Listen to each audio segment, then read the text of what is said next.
드디어 마지막 목표입니다, 여러분. 이 험한 토요일에 여기까지 오셔서 여러분 대단하십니다. 저라면 안 그럴 것 같아요.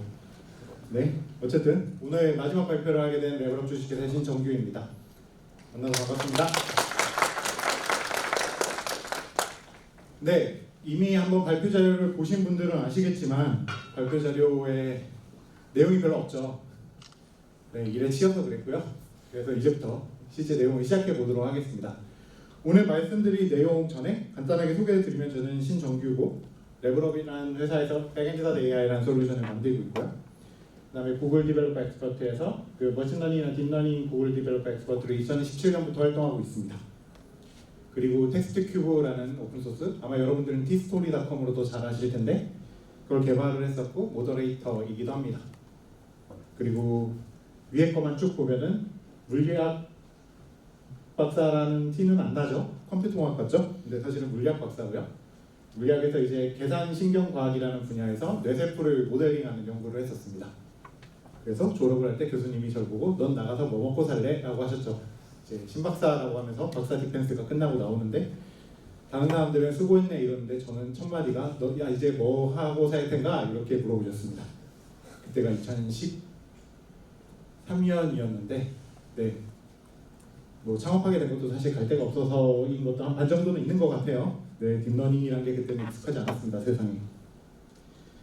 그 후에 이제 뭐 취미로 하던 것들을 쭉쭉쭉 살려서 2015년이나 2016년, 17년에 이런 종류의 발표들을 했었어요. 첫 번째 챗봇 발표는 2016년에 했던 걸로 기억을 하는데 그때는 카페라는 툴을 써서 만들었었죠. 텐서플로우가 나온 게 오래되지 않았기 때문에. 그 다음에 2017년은 감정을 분석을 하고 그 감정에 따라서 봇 두 개가 서로 상호작용을 하면서 나는 한 명, 봇은 두 마리, 그러니까 봇들끼리 만담을 하면서 저한테 말을 하는 봇을 만들어서 데모를 한 적이 있습니다. 그래서 2016년, 2017년에는 이 주제로 발표를 되게 많이 했었어요. 전 세계 돌아다니면서 한 40번 조금 안 되게 한 것 같아요. 근데 이 주제로 이 두 가지로만 발표를 하고 이후엔 발표를 하지 않았습니다. 그래서 오늘 사실은 이 발표의 세 번째 시리즈로 발표를 하려고 준비를 했었는데, 그래서 오늘 원래 준비했던 내용은 딥스피드라는 이제 좀 큰 모델을 만들기 위해서 여러분들을 도와주는 툴에 관련된 거였어요. 왜 였어요냐면 원래 주제는 이거였죠. 뭐 모델을 쭉 소개하고 최근에 이제 람다라거나 리인포스먼트 러닝을 딥러닝 모델에 랭귀지 모델에 넣어서 성능을 확 올리는 방법들에 대한 소개를 하고, 이제 GPU가 딸리니까 CPU와 GPU 또는 다른 디바이스를 어떻게 연계하는가 뭐 이런 것들, 그 다음에 베어메탈에서 슬러럼으로 스케줄링을 할 때랑 쿠베플로나 만들면 백엔드 AI를 통해서 어떻게 하느냐 뭐 이런 얘기들을 한 다음에 모델 사이즈를 열심히 줄여가지고 스팀덱에서 올렸을 때 스팀덱에서 GPU가 어떤 한계를 가지고 있는가 뭐 이런 발표를 준비를 한참 했었는데, 아시다시피 이 발표를 내 발표를 할게요라고 말을 꺼낸 건 12월 초였는데 그 사이 뭔가 바뀌어버렸습니다. 주제를 얘기하기 좀 애매해졌어요. 그 이유는 뭘 발표해도 임팩트가 없는 상황이 됐기 때문입니다. 여러분들도 아시겠지만 갑자기 이렇게 됐잖아요. 뭘 할 말이 없는 거예요. 그러니까 스팀덱으로 뭐 로토무라는 게 뭔지 모르시는 분들은 포켓몬스터 게임을 하면은 게임도 있고 이 애니메이션에 보면은 그 로토무라는 전기 생명체가 있는데 걔가 뭐 이 스마트폰 같은 데 들어가가지고 도감이 되기도 하고 뭐가 되기도 하고 이래요. 여기 이제 젊은 분들만 아실 텐데요. 그러니까 뭔가 되게 애매해진 거예요. 내가 지금 이걸로 뭘 해가지고 로토무에 로토무를 띄운다고 치자. 그럼 뭐하나? 이 사람들은 open.ai에 들어가면 openai.com 들어가면은 더 좋은 거 있잖아요. 그래가지고 어떻게 하지 고민을 했습니다. 그래서 물어봤죠. 빙하 내가 뭘 발표하면 좋겠니? 물어봤더니 야 내가 언어 컨퍼런스에서 이런 걸로 발표를 해야 돼. 구글이랑 마소 뭐 이렇게 나왔더니 막 열심히 소개를 해주더라고요. 그래가지고 발표 시간 몇 분이라고 물어보길래 40분이라고 했더니 뭐 뒤에 쭉쭉쭉쭉쭉 뭐 알려줬습니다만 뭐 그다지 쓸 데는 없었습니다. 왜냐면 이 스샷은 오늘 찍은 거기 때문이죠. 어쨌든 그래서 오늘 아침에 인비테이션이 날라왔어요.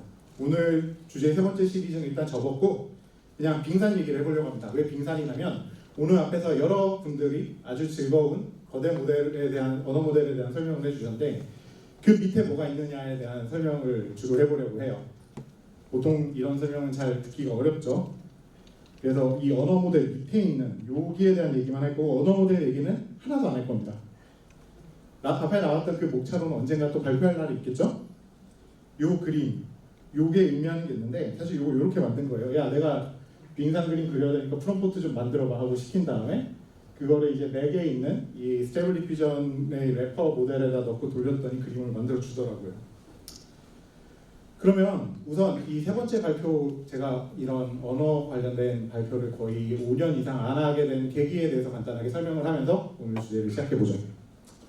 2015년도에 이 레벨업이라는 회사를 아까 말씀드렸다시피 딥러닝으로는 어디 갈 데가 없어서 시작을 했고, 그 다음에 이제 2016년에 알파고가 있었죠. 그리고 2015년 말에 저희가 만든 플랫폼에서 이제 뭐라고 부르죠? 네. 시아노랑 카페를 잘 돌려주는 플랫폼을 만들겠다 뭐 이랬었는데 텐서플로 나오고 뭐 이렇게 저렇게 됐었죠. 그래서 2016년에 뭐 발표도 하면서 언어 모델 그냥 취미로 발표를 했는데 너무 잘 돼가지고 언어 모델도 하면서 회사도 하면서 뭐 이렇게 새로운 시도들을 하다가 2017년 중반에 아까 보여드린 그 감정 모델 발표를 한 다음에 2017년 하반기에 어떤 경험을 했습니다. 제가 이제 당시에는 NDA 때문에 할 수가 없었던 얘기지만 이제는 시간이 오래 지나서 할 수 있는 얘기인데, 그 경험 이후에 제가 언어 모델을 다 접었어요. 하던 걸 접고 취미로만 가끔 하면서 이제 저희 프로덕트에 쓰는 사이트에 가면 이제 GPU가 몇 배택씩 있으니까 잘 돌아가는지 돌려보고 7빌리언짜리 돌려보고 12빌리언짜리 돌려보고 30빌리언짜리 돌려보고 이런 걸 했죠. 끝까지 안 돌립니다. 성능만 보는 거라. 이게 왜 취미로 나왔는지 설명을 해드리자면 2017년에 처음 이제 그 머신러닝 GD가 됐을 때 전 세계 GD가 12명이었어요. 그 중에 한 분은 뭐 김성훈 박사님도 계셨고 지금 최성준 교수님도 계셨고, 당시엔 교수님이 아니었죠. 최성준 박사님이었고 김성훈 교수님이었구나. 그 2017년 가을이 시작할 때 폴란드에 불렀어요. 저희들을 불러가지고 뭐 GD 서밋이라는 걸 했는데, 불러다가 이제 뭐 GD 머신러닝 GD가 전 세계 몇 명이 없으니까 지금 160명입니다. 이제 그 어시스턴트 그 뭐라 그러죠? 인공지능 스피커 만들던 팀장이 와서 1시간 동안 저희랑 이제 프라이빗 톡을 했죠. 뭐 보여주고 이런 거 만들고 있다. 이거 잘 될 것 같니? 뭐 이런 것부터 시작해서 질문 답변 1시간을 듣고 나서 나오면서 바로 채팅방에다가 우리는 이제부터 언어 모델은 하지 않을 겁니다 라고 얘기를 했어요. 그 미팅이 저한테 준 거는 집중해야 되는 부분이 언어 모델이 아니라는 깨달음이었습니다. 당시에. 그날 뭘 보고 들었냐면 구글에서는 이미 만들어둔 언어 모델의 성능을 깎는 실험을 하고 있었어요. 그러니까 저는 성능을 계속 올리는 걸 열심히 하고 발표도 하고 이렇게도 해보고 저렇게도 해보고 했는데, 이분들은 언어 모델이 성능이 좋으니까 사용자들이 안 좋아하더라는 걸 발견을 한 거예요. 그러니까 본인들이 언어 모델을 만들었는데 A/B 테스트를 해봤더니 말을 못하는 쪽이 더 세티스팩션이 높더라. 그래서 왜 그런지 분석을 해봤더니 이 인공지능 스피커가 말을 너무 잘하니까 사람들이 기대가 높아지더라. 익스펙테이션이 높아져서 자꾸 얘는 손발이 없잖아요. 스피커니까 이것도 시키고 저것도 시키려고 하는데 자꾸 그렇게 시키니까 얘가 못 해주잖아요. 당연히. 그러니까 만족도가 떨어지더라. 구글은 회사니까 가장 중요한 거는 좋은 언어 모델을 만드는 게 아니라 그 유저 세티스팩션을 최대한으로 올리는 게 목표인데, 우리 모델이 지금 너무 성능이 좋아서 성능을 낮추는 실험을 하는 걸 하고, 그래서 지금 그때 말씀으로는 레벨이라고 하면은 4단계 전 정도의 성능이 나오도록 모델 성능을 깎는 실험을 하고 있었어요. 그리고서 저희한테 데모를 보여줬죠. 그래서 해결하려면 문제가 다른 거예요. 저는 막 점점 모델을 잘 만드는 거 이렇게 하면 어떨까 저렇게 하면 어떨까 하고 있는데, 여기서는 모델을 어수룩하게 만드는 실험을 하고 있었던 거죠. 그거를 쭉 듣고 피드백을 하고 나오면서 여기는 이제 더 이상 내가 가면 안 되는 길이구나 라는 깨달음을 얻었습니다. 그때 봤던 거는 그 다음에 구글 I/O에서 듀플렉스라는 형태로 발표가 됐습니다. 여러분들 기억하시는지 모르겠는데 앱이나 이런 데서 예약을 잡으면 그 구글 AI에서 대신 그 가게에 전화를 걸어가지고 예약을 잡아주는 서비스예요. 기억하시나요 혹시? 잘 안 됐습니다. 왜 안 됐냐면 성능을 결국 제대로 못 깎았어요. 그래서 이 여러 가지 연구들이 있었는데, 말을 할 때 이렇게 추임새 넣는 거 있잖아요. 기계가 추임새를 넣으니까 사람들이 엄청 거부감을 느꼈대요. 그래서 잘 안 됐습니다. 놀랍죠? 네, 그래서 이 거대 언어 모델이 그래서 뭐냐? 거대의 정의도 계속 바뀌고 언어 모델은 동일한데 얼마나 거대하고 어떤 언어를 어떻게 처리하고 무슨 식으로 그걸 서비스로 만드냐에 대한 얘기를 오늘 할 겁니다. 그래서 앞에 보여드릴 목차는 언젠가 또 기회가 있을 거고요. 네, 현재 맞는 얘기를 한번 해보도록 하겠습니다. 거대한 게 뭐냐 생각을 해보면 2018년에 버트가 컸습니다. 구글 밖에서 못 돌리고 막 이런 얘기를 했었죠.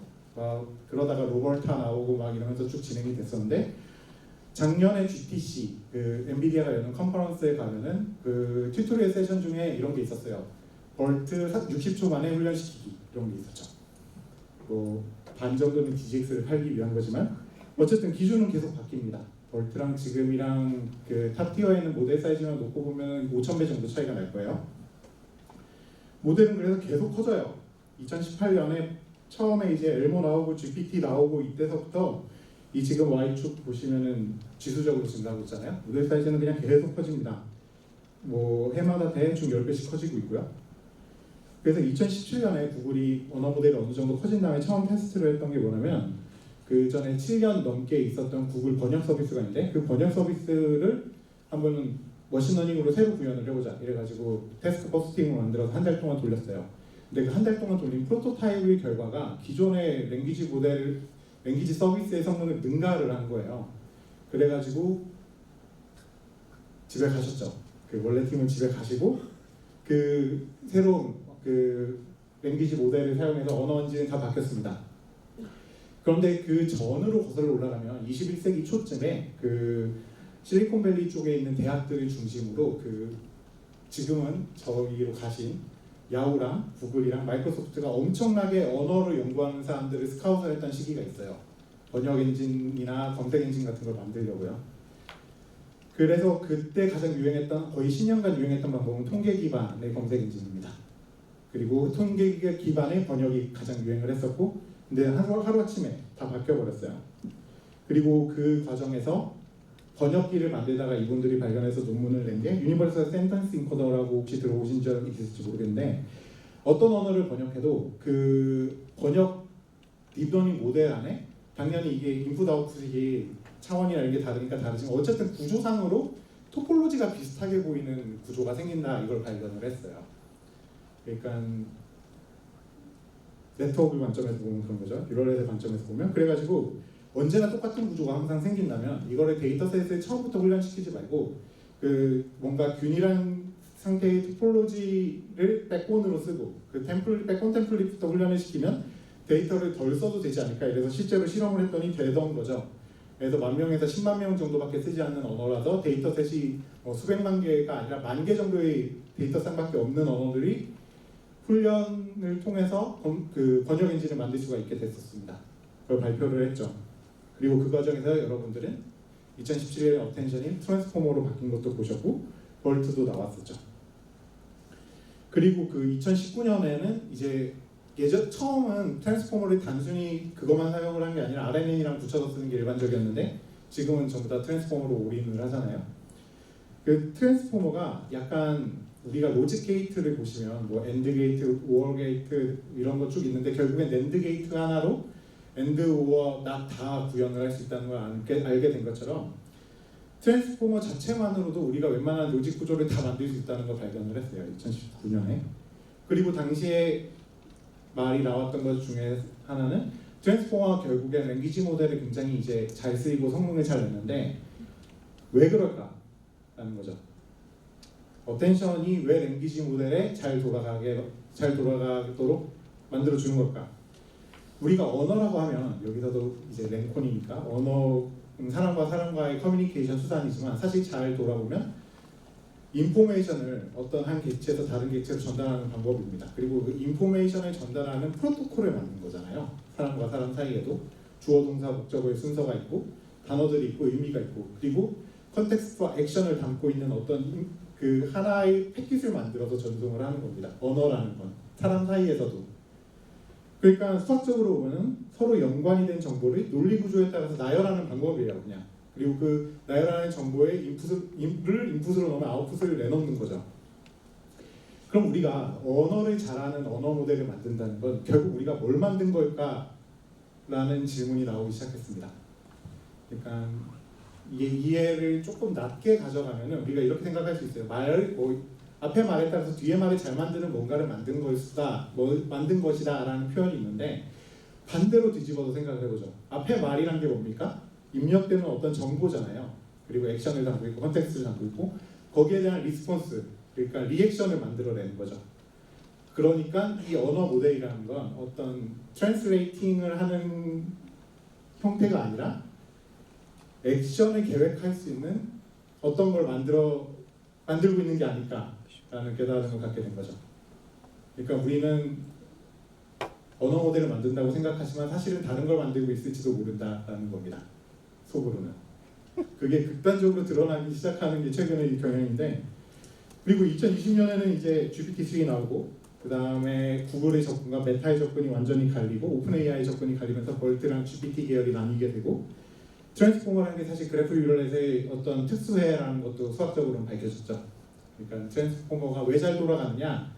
그럼 그래프 뉴럴넷의 특수 표현형에 해당되고, 특수해에 해당되고, 그래프 뉴럴넷은 결국 어떤 객체들이 있으면 그 객체 간의 관계를 파악해서 훈련하는 뉴럴넷에 해당되는 겁니다. 그리고 2021년부터는 모든 이걸 깨달은 모든 회사가 달리기 시작했습니다. 왜냐하면 모델이 어느 정도 이상 커져야 해결되는 일들이 있다는 걸 발견을 하기 시작을 했죠. 보통 그 경계를 어떻게 보느냐에 따라 다른데 10빌리언의 그 시냅스가 있으면은 어떤 종류의 컨텍스트 해석에 점프가 있다는 것을 발견을 했어요. 그리고 우리가 뭐 리인포스먼트 러닝, 그러니까 사람이 데이터만 많이 가져가는 게 아니라 휴먼 피드백에 의해서 만들어지는 랭귀지 모델은 성능을 훨씬 더 빨리 끌어올릴 수 있다라는 것 발견을 했죠, 작년에. 그 이득을 가장 많이 보는 구간이 1빌리언에서 10빌리언 사이입니다. 100빌리언 정도가 되면은 거대 언어 모델의 동작이 어느 정도 갈리는 경향이 생겨요. 왜냐면은 우리가 언어 모델이라고 했을 때 지금 뭐 GPT도 그런 경향을 보이지만 정보 자체가 많이 들어가 있는 모델을 만들기 시작했죠, 저희가. 예전의 모델들은 모델 사이즈가 작기 때문에 예를 들면 인터넷의 모든 지식을 모델 안에 넣겠다 이런 건 택도 없는 소리였잖아요. 근데 모델이 어느 정도 커지고 거기 넣는 데이터 셋을 어마어마하게 크게 가져가기 시작하게 되면 이 모델 자체에 그냥 컨텍스트 트랜슬레이션이 아니라 인포메이션이 쌓이게 됩니다. 그걸 결정하는 구간이 대충 100빌리언, 1000억 개 정도가 아닌가라고 판단을 하고 있죠. 되게 재밌는 세상을 살고 있어요. 그래서 공개된 모델들을 보면 이제 중국에서 중국어만 훈련한 2000억 파라미터짜리 하나 내놨죠. 2021년에 내놨었고, 얘는 그 감정 표현에 대해서 굉장히 탁월한 성능을 보이고 있습니다. 그리고 작년에 메타에서 내놓은 모델은 그 영문 기반 모델 중에서 가장 큰 1755 파라미터를 가지고 있고, 그리고 누구든지 서빙을 할 수 있게 하는데 이 모델의 공개의 의의는 사실 모델은 아닌 것 같아요. 모델 사이즈는 이렇게 더 크거든요. 저 페이스북 메타의 그 의의는 깃허브에 가보시면 그 만든 로그를 몽땅 같이 올려놨습니다. 그러니까 어느 날은 파라미터가 튀었다, 왜 이럴까, 잘 안 되네, 망했네, 왜 이럴까 봤더니 뭐 FP16을 BF16으로 바꾸니까 이 구간을 넘어갈 수 있었다, 나중에 다시 바뀌어요. 근데 그런 식으로 막 그 구구절절한 스토리를 쭉 적어놓은 게 있습니다. 여러분들이 거대 언어 모델이 무엇인가라는 걸 데이터를 잘 준비하고 코드를 잘 준비하고 두 개를 연결하면 돈을 부으면 만들어진다 이렇게 생각할 수가 있는데, 그렇지 않은 굉장히 더티한 작업이라는 게 굉장히 잘 드러났다는 점에서 저 두 번째 모델의 의의가 있다고 봐요. 그다음에 치마대에서는 미국이 중국한테 A100 수출을 딱 금지해버리니까, 참고로 A100는 엔비디아에서 만드는 GPU 중에서 지금 살 수 있는 것 중에서 제일 비싼 GPU입니다. 대략 1,500 정도 할 거예요 아마. 그 수출 딱 금지하고 사흘인가 나흘 지나니까 얘네들이 이제 중국산 반도체만으로 우리가 모델을 만들었어 이러고 공개를 했어요. 그리고 한 3, 4개월 지나서 A800이 나왔습니다. 혹시 들어보신 분 있으신가요? 한국에는 A800을 구할 수가 없죠. A100의 열화판입니다. 그 중국 수출용으로 성능을 살짝 깎은, 정확히는 NV링크라고 부르는 그래픽 카드 사이에 소통을 빠르게 만드는 그 경로를 제거한 A100입니다. 그냥 눈 가리고 암호를 하는 건데요. 어쨌든 저런 반도체도 만들었죠. 그럼 서비스를 볼까요? 아까 앞에서 말씀드린 것처럼 백본을 놓고 보면 데이터가 10,000개 정도의 번역상만 있어도 번역기를 만들 수 있다고 했잖아요.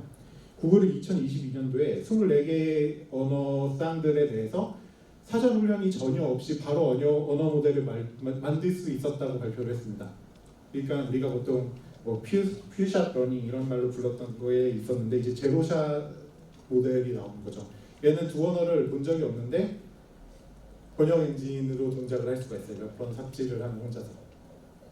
그렇게 발표를 했었고요. 사실 저 발표 자체는 요번에 파리에서 그 바드 발표하면서 묻어서 같이 얘기도 했었는데 묻혔습니다. 그 다음에 갤럭티카 같은 경우는 메타에서 우린 논문 쓰는 곳을 만들어줄 수 있어 하고 발표했는데 얘도 망했죠.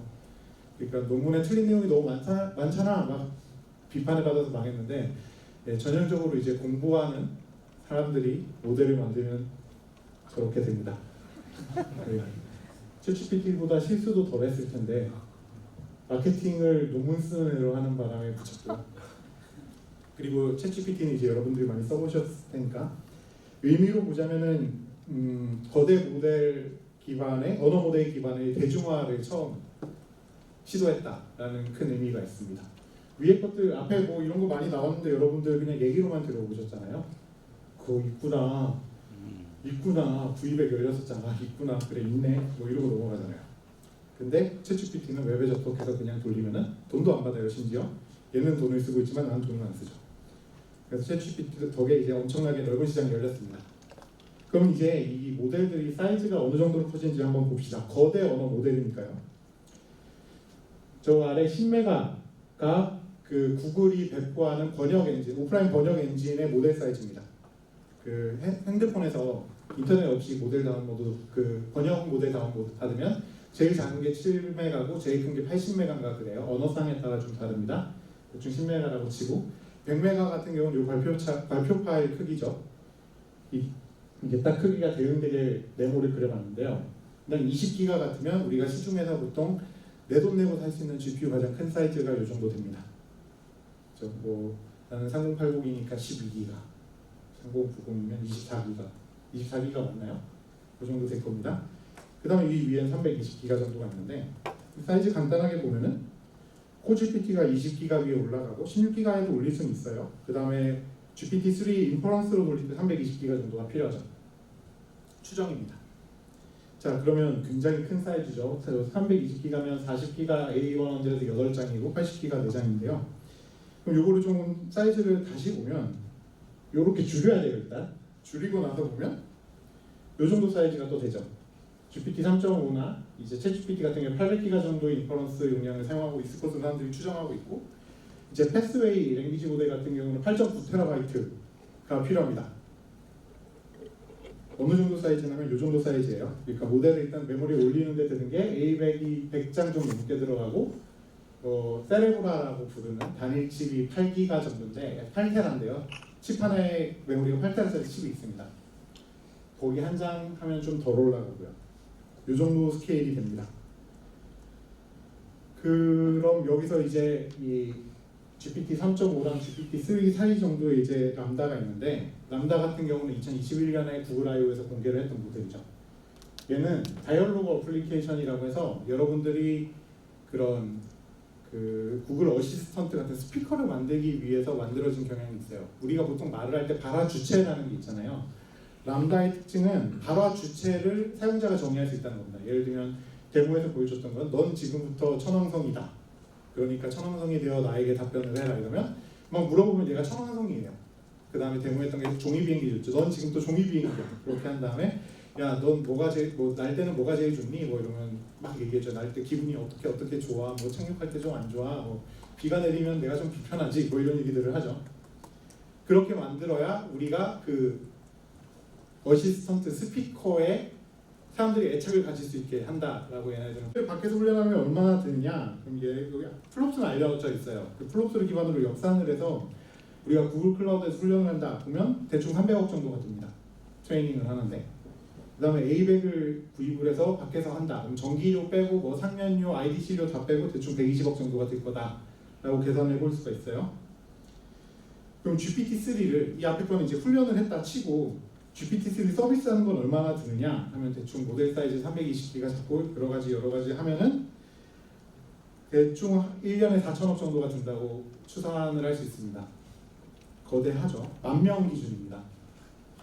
그래서 뭐 사람마다 24시간 동안 매달려서 쓰는 건 아니니까 보통 쿼리당으로 계산을 하는데 최근에는 예전에 검색 엔진은 쿼리당 비용을 주로 계산을 했어요. 모든 매트릭이 그렇게 돼 있거든요. 근데 얘는 쿼리당 할 수가 없는 게 보통 검색 엔진의 쿼리는 컨텍스트 프리라고 해가지고 그 검색 키워드마다 앞에 검색어를 생각할 필요가 없습니다. 컨텍스트를 유지할 필요가 없어요. 그러니까 어느 노드에서 어떻게 돌리든 상관이 없기 때문에 굉장히 자원 분배가 자유로운데, 이런 그 챗봇 모델 같은 경우는 앞에 컨텍스트를 계속 보존을 하고 있어야 되기 때문에 중간에 모델을 뭔가 다른 데로 옮겨서 서빙을 한다거나 잠깐 다른 곳으로 뭐 돌려서 사용한다거나 이런 게 좀 어렵습니다. 가능은 하죠. 컨텍스트 메모리를 따로 분리하는 경우도 있는데, 어쨌든 그래서 보통은 사용 시간으로 계산을 하는 경우들이 꽤 늘고 있습니다. 그래서 한 사람당 한 10분 정도 쓴다 그러면 10,000명 기준으로 저 정도 비용이면 14,400 하면은 144만 명 정도는 쓸 수 있다. 근데 챗GPT는 지금 활성 사용자가 1억 명이라고 그러죠. 아마 어마어마하게 돈을 쓰고 있을 것으로 보입니다. 뭐 이분들은 지금 돈 쓰는, 여기 보면 한 달에 334억 원인데 하루에 10억이거든요. 근데 지금 챗GPT는 하루에 10억 이상을 태우고 있을 것입니다. 모두가 추정하듯이. 그 12월 초에 처음 공개했을 때는 하루에 1억 5천 정도 태우고 있다고 알려져 있었는데 지금은 그 10배 이상 태우고 있을 거예요. 자, 그래서 이 우리가 거대 모델이라고 부르는 뭔가 10빌리언에서 100빌리언에서 그것도 넘어가는 요 규모 같은 경우에 이제 사실 우리는 구경하는 입장이죠. 그 2021년도에는 100억 원 정도가 있으면은 거대 모델을 해볼 수 있다. 그런데 기준이 계속 바뀌니까요. 작년에는 이제 500억 정도가 있으면 거대 모델을 해볼 수 있습니다. 뭐 100빌리언 만들 수 있죠. 그런데 이제 2023년 되면 이제 더 이상 돈 문제가 아닙니다. 그러니까 스타로 따지면 빠르무한하는 시대가 된 거죠. 그 하루에 주가가 200조씩 날아가는 시장에서 뭐 1조를 넣든 10조를 넣든 그게 그렇게 지금 그 천상계의 회사들에겐 중요한 상황이 아닌 게 됐습니다. 그래서 보면은 오픈 AI 같은 경우는 크레딧으로 1조 원을 이미 투자를 받아서 그걸로 열심히 태우고 있는데, 그 마소에서 이번에 10조 원 더 내겠다고 했죠. 근데 제가 보기엔 안 받을 것 같습니다. 그 조건이 75%의 레베뉴를 갖고 가는 거, 수익을 갖고 가는 거거든요. 마이크로소프트가 그 10조 원 크레딧을 다 쓸 때까지 안 가져갈 것 같은 느낌이 들고요. 그 다음에 딥마인드 같은 경우는 TPU를 항상 다 쓰고 있기 때문에 우리가 TPU를 밖에서 돈 내고 쓰고 싶어도 쓰기가 어렵습니다. 그래서 TPU 버전 3가 나왔을 때 TPU 버전 2가 상용화가 됐고, TPU 버전 4가 나왔을 때 TPU 버전 3가 상용화가 됐죠. 지금은 이제 버전 4를 좀 일부 쓸 수가 있습니다. 그 다음에 스테이빌리티 AI 같은 경우는 GPU 8장으로 시작한 회사거든요. 근데 지금은 4,000장 정도 쓰고 있다고 공개를 했어요. 4,000장이 어디서 생겼냐? 아마존에서 거의 기계값도 안 나오는 값으로 지금 제공을 하고 있어요. 그리고 이제 쇼케이스로 삼고 있죠. 야, 스테빌리티 AI도 우리 같은 곳에서 만들 수 있어. 너희도 돈 내. 할 수 있어. 이런 식으로 하고 있죠. 얼마나 해야 되는지는 안 알려주고요. 그래서 이런 걸로 보통, 그래서 왜 그런데 이렇게 사람들이 돈을 부어서 뭔가 하려고 하느냐. 당장 저 같은 경우만 해도 챗GPT에 돈을 내고 있는데 이런 거 시킬 수 있거든요. 그냥 기존에 안 듣는데 보시면 보이시나요? 이렇게 알려줘 그러면 얘가 알고 있어요. 왠지 모르지만 제가 만드는 플랫폼을 2021년까지 훈련해도 안 와봐요. 그런 다음에 제가 동영상을 만들려고 이런 식으로 만들고 싶다. 그래서 폰티를 작성해서 알려달랬더니 폰티를 쭉 적어줬어요. 그런 다음에 야 그럼 폰티별 상세한 대사를 적어놔요. 그때 저 대사를 쭉 적어줬습니다. 그 다음에 야 이거 SRT 자막 포맷으로 바꿔줬더니 자막을 만들어줬죠. 그럼 이제 이 뒤에 하나 더 있는데 야 시간이 안 맞잖아. 시간 맞춰서 다시 시간 해줘 있는데 이런 거를 시키면 해줘요. 근데 내가 직접 했으면 한 2-3시간 썼겠죠. 근데 제가 직접 안 하고 시켰더니 5분 만에 끝났습니다.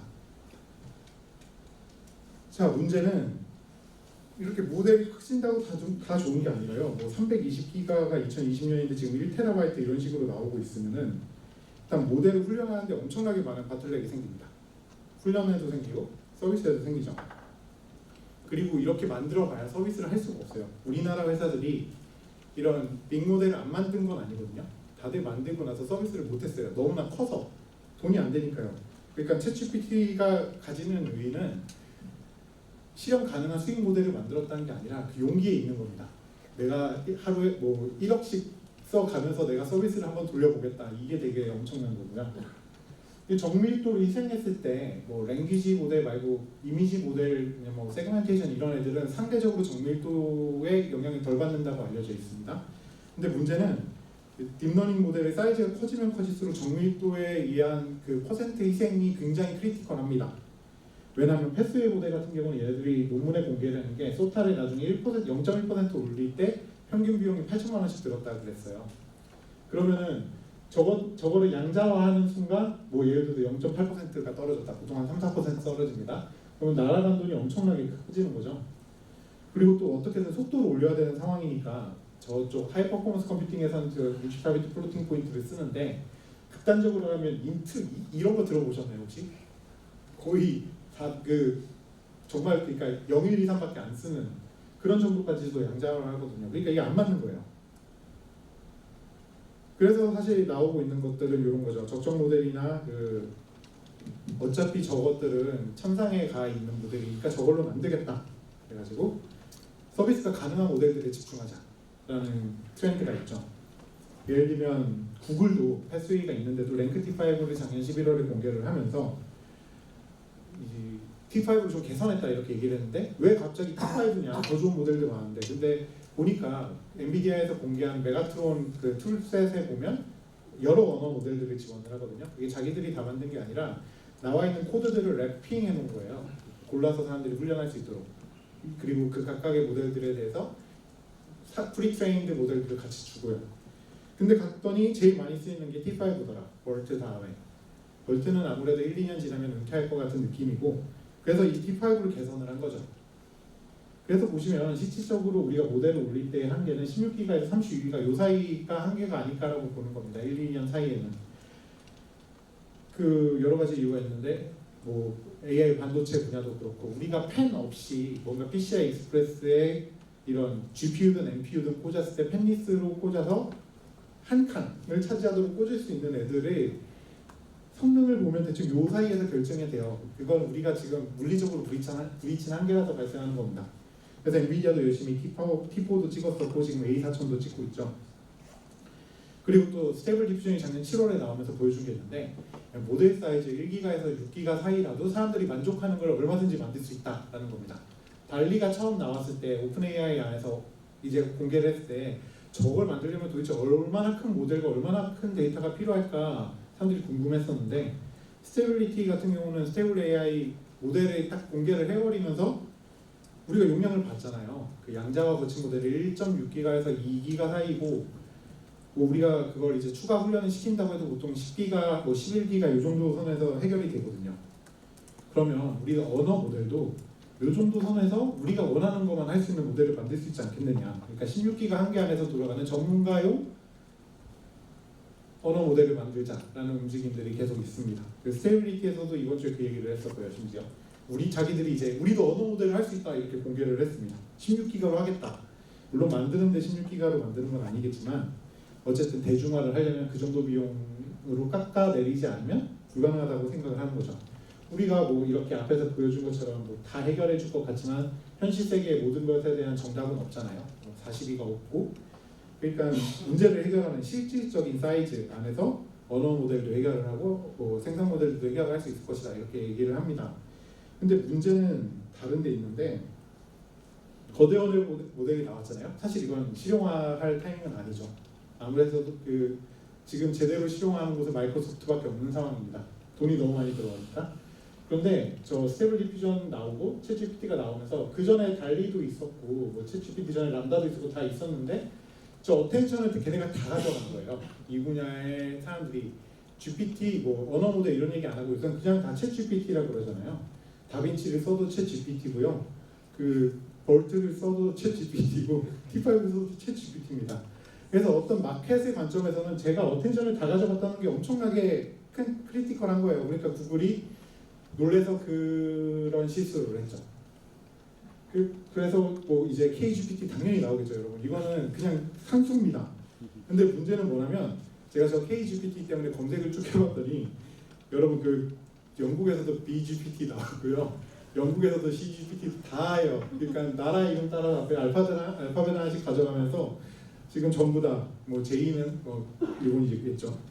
전부 다 이제 다 하고 있는 중입니다. 그러니까 우리나라도 아마 K 뭐 GPT 뭔가 K 챗GPT 하겠죠. 챗GPT랑 상관이 없지만 앞에 챗GPT가 붙을 겁니다. 포크레인이나 호치케스 여러분 그거 다 회사 이름입니다. 상품 이름이 아니에요. 그래서 이 아저씨가 빈트서프라고 인터넷 TCP/IP 프로토콜 만든 아저씨인데 어제 인터뷰하면서 뭐 챗봇에 많이 투자하지 마라 너희 너무 성급해 뭐 생각보다 달러 뭐 이러는데 이분이 투자하든 이분이 이렇게 말씀하시든 안 하든 이분 한국에 왔을 때 제가 호스텔에서 뵌 적이 있었는데요. 어쨌든 이분이 뭐라고 하든 안 하든 문제는 이제 사람들이 봤어요. 챗GPT 돌아가는 걸 봤잖아요. 근데 어떻게 되돌아가겠어요? 그러니까 42가 없어요. 답은 없는데 대충 뭐 42.195 점점점 이런 거 만들 수 있다. 그리고 올 봄 정도 지나가면 사람들이 이제 다 그냥 그런 게 되는구나. 이게 상수로 머릿속에 들어갈 거기 때문에 울면서 해야 될 겁니다. 많은 회사들은, 할 수 있는 회사들은 다 할 겁니다. 돈은 엄청나게 쓰겠죠. 그러면 이제부터 이런 모델을 만들 때 생기는 실질적인 병목에 대해서 지금 시간이 제가 3분 남았죠. 그렇기 때문에 어마어마하게 빠른 속도로 하겠습니다. 아래 게이지가 이만큼 남았는데요. 자, 그럼 GPU가 다 해줄 거다. 그럼 다 해주지 않습니다. 이게 저희 지금 회사 입장에서 고객사에 설치된 플랫폼 같은 경우에 보면은 뭐 GPU 920개 있고 CPU 코어 15,000개 있잖아요. 이런 규모가 되면은 우리가 일반적으로 생각하지 않았던 문제들이 많이 생기는데, 첫 번째는 GPU가 생각보다 그렇게 일을 열심히 할 수 있는 환경이 안 됩니다. 그래서 스토리지 네트워크 엄청 중요해지고 CPU 대역폭이 중요해져요. 보통 그전에 생각 안 했던. 그 다음에 GPU와 커뮤니케이션도 엄청나게 중요해지죠. 하나씩 보면 우리가 고전적으로 생각을 했을 때는 GPU랑 CPU 사이의 PCI 익스프레스 레인이 병목이라고 생각을 하고, 그 다음에 디스크에서 CPU 거쳐서 GPU 오는 요 라인이 데이터 파이프라인의 병목이라고 생각을 하는데, 이런 거대한 언어 모델이 되게 되면은 병목하는 포인트가 완전히 바뀌어요. 예를 들면 CPU를 봅시다. 우리가 최근 한 5년 동안 이제 AMD가 불을 지르는 바람에 매니코어 시장으로 엄청나게 빠르게 이동을 했거든요. 예전에 뭐 컴퓨터 4코어 이렇게 있다, 요새 16코어는 기본이고, 서버 사이드로 가면 더 심한데요. 인텔이 뭐 24코어 뭐 이런 재원으로 열심히 영업하던 시장에 이제 AMD가 들어가서 64코어, 뭐 128코어, 밀란 이런 식으로 나오잖아요. 그렇게 되니까 매니코어 시대로 가는데 문제는 이 램은 안 변했어요. 램은 똑같기 때문에 CPU 코어당 대역폭이 계속 부족해지는 상황이 생겼습니다. 그러니까 개수는 늘어나는데 DDR은 빨리 발전 안 했잖아요. 그래서 요새 보면은 뭐 램을 옛날에는 채널도 쿼드 채널 뭐 있는데 요새는 옥타 채널 한다 뭐 이런 얘기들 나오죠. 그래서 이 대역폭이 어느 정도로 줄었냐면 7년 전 기준까지 줄었어요. 지금 24코어, 128코어를 놓고 보면은 DDR5가 나와도 이미 어마어마하게 줄어버렸기 때문에 지금 DDR6 얘기가 빨리 나오고 있고, 그래서 임시 해결책들이 막 나오고 있습니다. 작년 11월 같은 경우에 인텔은 제온 맥스라는 CPU를 내놓으면서 돈 있으면 이거 사세요. 이게 머신러닝, 딥러닝에 좋습니다. 이렇게 광고를 하고, 그 얘는 HBM이라는 초고속 메모리를 CPU 옆에다 그냥 붙여놨어요. 128기가를. 그래서 램이 안 달린 컴퓨터에서는 그 128기가를 메인 메모리로 쓰고, 더 큰 메모리가 달려있으면 얘를 약간 L3, L4 캐시 비슷한 개념으로 씁니다. 그리고 그 지을 수 없으니까 AMD도 MI 그 300를 지난달에 내놨죠.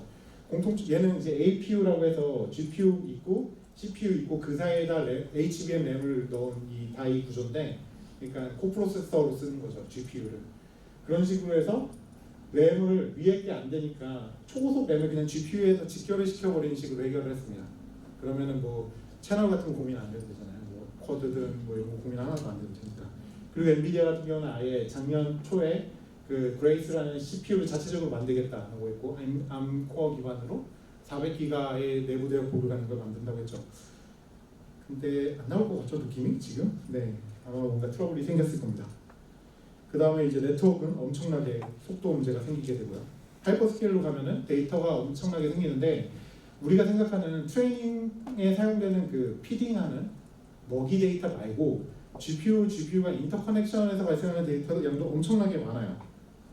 그리고 데이터도 크죠. 예를 들면 우리가 가지고 있는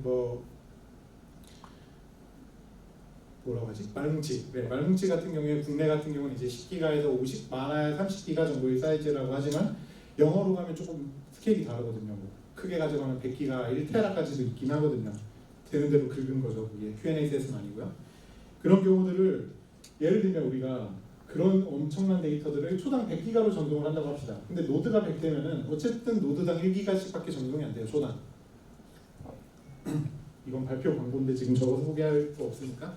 어쨌든 이 내용으로는 저희가 삽질한 건 올해 GTC랑 오픈인프라 서밋에서 발표를 합니다. 그 다음에 이제 GPU를 멀티로 사용을 할 때 보면 모델이 거대 랭귀지 모델 같은 경우는 당연히 GPU 하나에 못 올라가기 때문에 쪼개는데 그걸 레이어 단위로 쪼개는 경우가 있고 아니면 인터레이어로 이렇게 쪼개는 경우가 있습니다. 그림을 그려놓고 설명하면 좀 죄송합니다. 그러니까 1번, 2번 레이어를 1번 GPU에 넣고 이런 식으로 쪼개는 경우도 있고 아니면은 뭐 퍼셉트론 개념으로 뭐 여기 레이어는 다 넣되 요 퍼셉트론은 요 GPU, 요 퍼셉트론은 요 GPU 이런 식으로 나누는 경우도 있습니다. 두 개가 장단점이 있어요. 특히 GPU를 덜 놀게 만든다는 관점에서는 두 개가 완전 다른 방식이긴 한데 어쨌든 어떤 방식을 해도 GPU 한 장에는 안 들어갑니다. 그래서 뭐 필드에서 좀 큰 모델이다 그러면 16장 정도로 프로토타이핑을 하고 64장에서 96장 정도로 진지하게 모델 훈련을 하죠. 그래가지고 이런 부분에 이런 GPU가 네트워크에 엄청나게 바트렉이 생겨 있는 상태고요 지금. 그래서 엔비디아는 아예 2019년에 멜라녹스라는 네트워크 회사를 통째로 인수를 해서 NCCL을 인피니밴드로 얹으면서 동시에 GPU랑 CPU 사이도 400기가로 연결하겠다 그래서 그레이스호퍼 아키텍처라는 걸 발표를 했고요. 구글 같은 경우는 칩 자체를 그렇게 설계를 했습니다. 토로이드 아키텍처라고 해서 TPU의 내부 구조를 보면 연산기가 2D 또는 3D로 서로 배치가 돼 있어서 계속 행렬 연산에 한 곡에 대해서만 하고 다음 걸로 넘기게 되는 식으로 스트리밍을 하는 식으로 구현이 되어 있어요. 이 비슷한 구조가 엔비디아에 보시면 텐서코어랑 비슷한데 텐서코어는 근데 원디긴 하죠. 비슷한데 그런 식으로 아예 칩 설계 자체를 그렇게 했고요. 이제 단점이라면 이런 톨로이달 스트럭처를 가지는 칩 같은 경우는 칩 설계에 의해서 들어가는 매트릭스의 최대 크기가 결정이 됩니다. 그러니까 뭐 지금 TPU 같은 경우는 4096 곱하기 4096보다 큰 매트릭스를 넣을 수는 없어요. 뭐 테슬라는 도조라는 거 거의 비슷한 컨셉입니다. TPU랑 만들어서 공개를 한다고 했는데 실제 하는지는 잘 모르겠습니다. 작년에도 발표했고 재작년에도 발표했는데 실물은 아직 안 보여줬어요. 뭐 작년에 보여주긴 했죠. 한 렉을 보여줬는데 네. 그 다음에 이제 그 데이터의 병목을 외우기 위한 HBM은 너무나 비싸기 때문에 DDR5의 캐시 용도로 HBM을 사용을 한다거나 그 다음에 아예 모델 사이즈나 데이터 사이즈가 너무 크니까 그 데이터 어드레스를 한 종류만 놓고 HBM2, DDR5, NVMe까지 연결되는 이걸 그냥 싱글 그 스토리지 어드레스로 관리하는 CXL이라는 걸 사용을 하겠다 이런 것도 있고요. 그다음에 GPU는 아예 굳이 컴퓨터로 꼭 송신해야 되나 이런 개념으로 해서 예를 들면 이 컴퓨터에 있는 GPU에서 선을 연결하고 다른 컴퓨터에 있는 GPU에 그냥 네트워크선을 바로 연결하는 식으로 인터커넥션을 합니다. 인피니밴드를 사용해서 NCCL이 그런 식으로 구성을 하죠. 그룹 같은 경우는 그룹링크라는 자체 기구역을 만들기도 했고요. 그래서 수많은 칩들이 나오고 있고 사용이 되고 있어요. 그렇지만 이 모든 칩들은 사실 엔비디아에 다 밀려있는 상태고 인퍼런스 쪽은 상대적으로 난이도가 낮기 때문에 많은 회사들이 시도를 하고 있고요. 훈련용 가속기 시장 같은 경우는 예전에는 난이도가 높아서 거의 다 접근을 안 했었는데 최근에는 아예 특이한 식으로 접근하는 회사들이 있습니다. 예를 들면 우리가 뭐 스테이블 디퓨전 모델만 잘 나갈 거라고 생각하면 스테이블 디퓨전이 필요로 하면 옵스만 지원하는 칩을 만들면 되잖아요. 우리가 범용 AI 연산기 같은 경우는 계산 옵스의 종류도 다양하고 데이터 타입 다양하기 때문에 설계가 굉장히 복잡해지는데 만약 특정한 모델만 훈련할 수 있는 칩이면 그게 훨씬 더 줄어들겠죠. 그런 식으로 그록이라는 회사 같은 경우는 아예 지원 모델을 우리 그록에서는 13가지의 모델을 훈련할 수 있고 그 모델들은 요러요러한 제약이 있습니다. 이런 식으로 해서 마치 인퍼런스용 칩 최적화를 해서 만들듯이 단순하게 트레이닝 칩을 그렇게 만드는 회사들도 있습니다. 이런 경우는 이제 충분히 필드에서 사용하는 AI 모델 개수가 몇 가지로 추려질 거라는 가정을 하는 거죠. 그리고 인퍼런스용 AI 가속기들은 많이 나오고 있고요. 그 애매한 부분들이 많이 있죠. 특히 인트 8 기반의 디바이스들은 사실 랭귀지 모델을 쓰기는 어려울 거로 보고 있습니다. 그 다음에 AI 가속기 안에서는 무슨 일이 생기느냐, 이게 가장 큰 차이점인데 우리가 이미지 기반의 모델들과 랭귀지 모델들이 가장 큰 차이점은 랭귀지 모델들은 어마어마하게 메모리를 많이 쓴다는 거예요. 그게 실제로 만들어 보면 가장 큰 차이점 중에 하나인데, 그래서 아까 말씀드린 것처럼 램을 티어링해서 GPU 이제 여러분들이 뭐 4090 이런 거 사면 GDDR6 이런 거 들어있잖아요. 그런데 A100 이런 거나 H100 이런 거 사면 HBM2 들어있고, 근데 속도를 올리면 결국 HBM2로 다 하면 좋겠지만 저 너무 비싸니까 DDR5를 일종의 버퍼 메모리로 잡아놓는다거나, 아니면 작년부터 이제 GPM 같은 컨셉이 나오고 있죠. 메모리인데 스펠링 틀렸네요. 네, 저게 뭐냐면 메인보드에 있는 NVMe를 램으로 쓰겠다는 겁니다. 그래서 GPU가 메인보드에 있는 NVMe를 CPU 레인을 거치지 않고 직결해서 GPU의 메모리 어드레스를 엄청 넓게 쓰겠다는 거예요. 지금은 옥테인이라고 해서 인텔이 만든 그 규격이 있거든요. 그거만 저걸 지원을 하죠. 근데 저게 아직 공개는 안 됐을 겁니다. 내부적으로는 준비를 하고 있고 아마 여러분들이 올해나 내년에 만날 수 있지 않을까 싶어요. 엔비디아죠, 저도. 그 다음에 이제 프리시전 문제인데 재작년, 작년에 그 비플롯 침입에 때문에 생긴 여러 가지 이슈들이 있어요. 성능 관련된 거 특히. 예를 들면 비플롯 16이 워낙 이제 두 개 곱하면 32비트 나오니까 많이 쓰이고 가속기들이 지원을 하고 가속기들이 그 지원을 늘려나가면서 보급이 됐었다가 그 텐서플로우랑 파이토치 커뮤니티에서 이 FP16 알고리즘을 BF16으로 바꿨을 때 결과가 달라진다는 걸 너무 많이 발견을 해가지고 디폴트가 다시 FP16으로 바뀌었어요. 그래서 여러분들이 파이토치나 이런 걸로 프로그래밍을 하실 때 한 1.3에서 1.7인가? 그 사이 버전은 BF16이 기본이고 그 앞뒤로는 FP16이 기본인가 그럴 겁니다. 제가 버전 정확히 기억하고 있는지 모르겠습니다. 요새 너무 뭐가 많이 들어와가지고요. 그렇게 BF16으로 가면 성능을 뭐 3배, 4배 오른다 이런 식으로 광고하던 그 곳들이 이제 다 다시 성능이 내려갔죠. 엔비디아도 그 중에 한 곳인데 그러고서 이제 인트8, 인트4 이런 걸로 간데 이쪽으로 내려갈수록 거대 언어 모델에서는 별 의미가 없고요. FP16 이하로 내려가면은 모델 퍼포먼스에 영향을 주기 때문에 결국에는 FP16이나 FP8에서 승부가 날 겁니다. 그 라지 랭귀지 모델 서빙이나 트레이닝은. 그리고 어떻게 보면 BF16은 그 구글이랑 엔비디아가 같이 했지만 FP16에서 지금 속도가 제일 잘 나오는 건 엔비디아거든요. 그래서 수많은 회사들이 AI 가속기나 뭐 AI 인퍼런스 반도체를 만든다고 하지만 FP16 영역에서 엔비디아를 못 이기면 별 소용은 없을 겁니다. 그 다음에 이제 같은 경우에 데이터를 프리프로세싱 하는 부분이랑 트레이닝 하는 부분이랑 인퍼런스 하는 부분이랑 사용되는 워크로드가 완전히 다르고 그 다음에 가속기는 계속 새로 나오고 있는 문제도 있고요. 그 다음에 비용은 엄청나게 증가하고 있고 그 다음에 실제로 돌릴 때도 컨테이너 기반으로 하거나 아니면은 그냥 베어메탈에다가 요새 슬러랑 먼저 가지고 하거나 이런 식으로 하기도 하고요. 뭐 다양한 종류의 클러스터 기술들이 계속 등장을 하고 있고요. 저희는 저기서 저 영역에서 일을 하고 있죠. 그리고 저희가 보는 입장에서는 올해 가장 크게 나오게 될 것은 소프트웨어 레거시 문제가 가장 크게 나올 것으로 예상을 하고 있고요.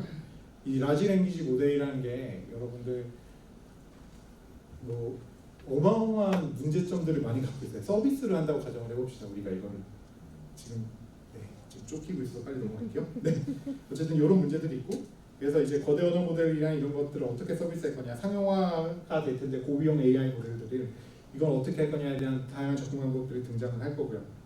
그리고 AI 칩들 전 세계적으로 어마어마하게 다양한 종류들이 나올 겁니다. 그래서 오늘 얘기한 거는 거대 언어 모델 얘기를 했었고 모델링 얘기 좀 했었고 그 다음에 그 모델 규모에 대응하기 위한 얘기들을 소개를 했는데요. 마치면서 마지막 말씀을 드리면은 올해 작년 10월에 이제 구글에서 ML 커뮤니티 서밋이라고 방콕에서 행사를 열어서 초대를 해줘서 갔었어요. 거기 가서 이제 저랑 같은 테이블에 앉으신 분들이랑 주로 MLIR이라는 보통 여러분들이 접근할 필요가 없는 그런 영역이랑 그다음에 잭스라는 도구 아마 이것도 마찬가지긴 한데 그런 얘기들에 대해서 여러 가지를 했었는데요. 식사 시간 얘기가 사실 더 재밌었습니다. 거기 허깅 페이스 한 분이 계셨는데 그분 같은 경우는 내부적으로 가장 요새 고민을 많이 하는 게 올라오는 모델들을 허깅 페이스가 필터링해도 되는가에 대한 이슈가 있대요. 회사 안에서. 예를 들면 모든 무슨 무지개 깃발을 미국 성조기로 바꿔주는 모델이 올라왔다. 그거는 이걸 모델을 내려야 되느냐 말아야 되느냐 이런 것들이죠. 그리고 그 다음으로 계속 얘기를 진행됐다가 나중에 간 거는 우리가 딥러닝 모델에서 보통 편견이라고 하면 바이어스라고 하면은 데이터에서 생긴다고 알려져 있잖아요. 그러니까 데이터가 워낙 편향이 되어 있으니까. 그런데 딥러닝 아무런 바이어스가 없는 데이터를 넣어도 딥러닝 모델은 바이어스가 생겨요. 그거는 최근에 알려진 것들입니다. 어쩔 수가 없죠. 왜냐하면 우리가 동전 하나를 계속 던진다고 해도 길게 보면 평균적으로는 앞뒤면이 똑같겠지만 어떤 한 시점에서는 하나 무조건 높일 수밖에 없습니다. 그리고 그런 자체 편견은 딥러닝 모델이 컨텍스트를 안에 가지게 되면 더 빨리 만들지 않겠냐라는 얘기들을 했었어요. 그러니까 예를 들면 야 나는 근본 있는 엔비디아 칩으로 생산됐는데 너는 지금 중국산 칩으로 만들어진 모델인데 너가 지금 나한테 돼? 이런 식으로 자기들이 얘기를 한다거나 그런 일이 굉장히 쉽게 생길 수 있겠죠. 왜냐하면 데이터가 어느 게 좋고 어느 게 나쁘다 호를 따질 수는 없지만 다른 건 있잖아요. 그런데 컨텍스트를 가지게 되는 모델들은 이 다르다는 걸로 우위를 결정할 수 있을 겁니다. 자기들이. 그건 우리가 언어적으로 가지는 숙명이기도 해요. 왜냐하면 모든 컨텍스트는 내부적으로는 그걸 갖고 있죠. 어텐션을 의미하는 게 사실 그거잖아요. 어떤 단어는 다른 단어보다 더 집중을 받아야 한다는 거고, 그게 사실 정보를 만들어내는 거잖아요. 그래서 저런 세상이 생기지 않겠느냐. 우리가 모델을 아무리 편견 없이 만든다고 해도 그 모델은 편견을 어마어마하게 빨리 만들걸? 이라는 얘기를 했었는데 10월에 얘기할 때 이게 농담이었거든요. 요새는 좀 진지하게 얘기를 하고 있습니다. 그래서 여기까지가 발표였고요. 시간을 마지막 발표라 다행히도 시간을 넘겨서 누가 뭐라고 하지 않아서 다행입니다.